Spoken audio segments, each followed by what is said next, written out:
My dear brothers and sisters in Jesus Christ, senior lawyer Prashant Bhushan, who has been held guilty of contempt of court, was asked to retract his statements or tender an apology in the matter. Just the other day, on Monday, he refused to do both. And in response, this is what he had to say, and I quote, "If I retract a statement before this court that I otherwise believe to be true, or offer an insincere apology that in my eyes would amount to the contempt of my conscience and of an institution that I hold in the highest esteem, that in my eyes would amount to the contempt of my conscience and of an institution that I hold in highest esteem." Prashant Bhushan knows what is at stake here. What is at stake here is his credibility, his authenticity, and integrity. Dear friends, authenticity is such a rare virtue these days.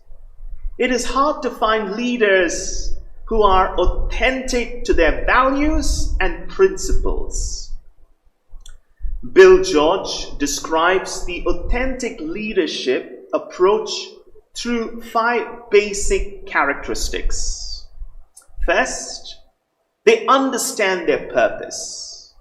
Second, they have strong values about the right thing to do.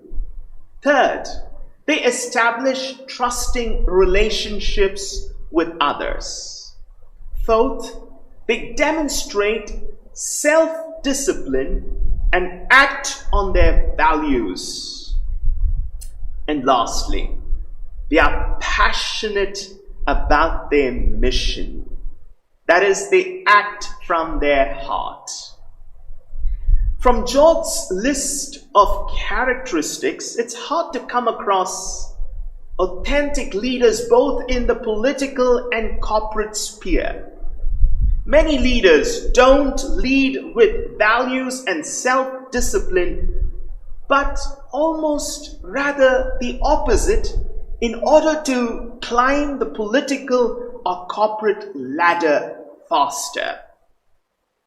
Jesus in today's gospel passage lashes out with the so-called religious leaders of his time.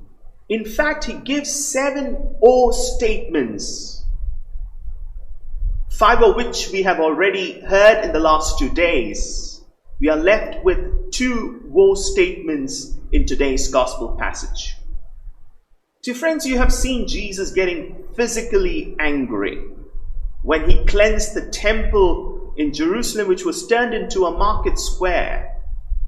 But in today's gospel passage, and in the last 2 days, you have seen Jesus getting verbally angry.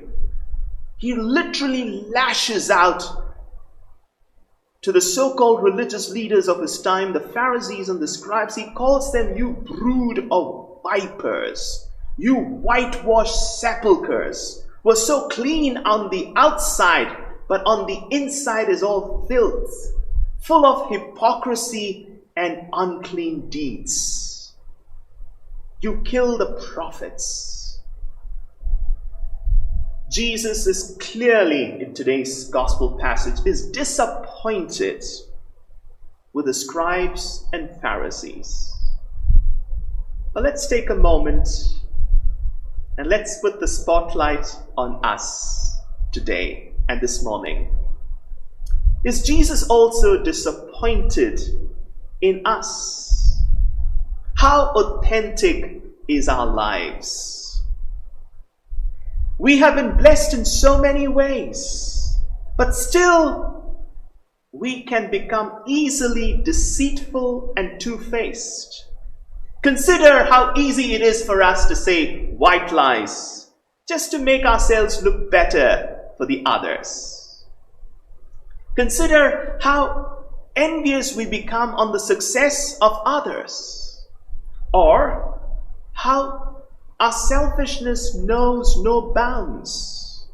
We judge others and criticize others so rashly.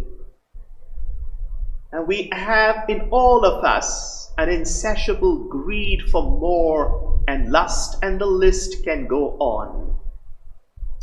When Jesus identified the scribes and the Pharisees as frauds and hypocrites, in today's gospel passage, we also need to introspect and reflect on our own lives and rise to the call to be people who are authentic, credible, and people of integrity.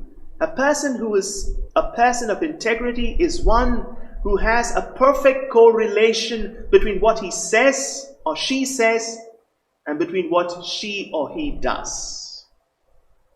St. Teresa of Calcutta, whose 110th birth anniversary we celebrate today, is an epitome of authentic life.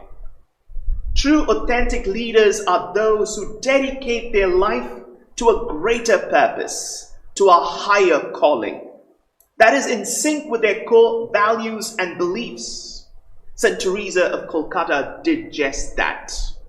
She dedicated her life with such great passion in the helping of the poor, the sick, the dying, and the destitutes all around us, and no wonder she was known as the saint of the gutters.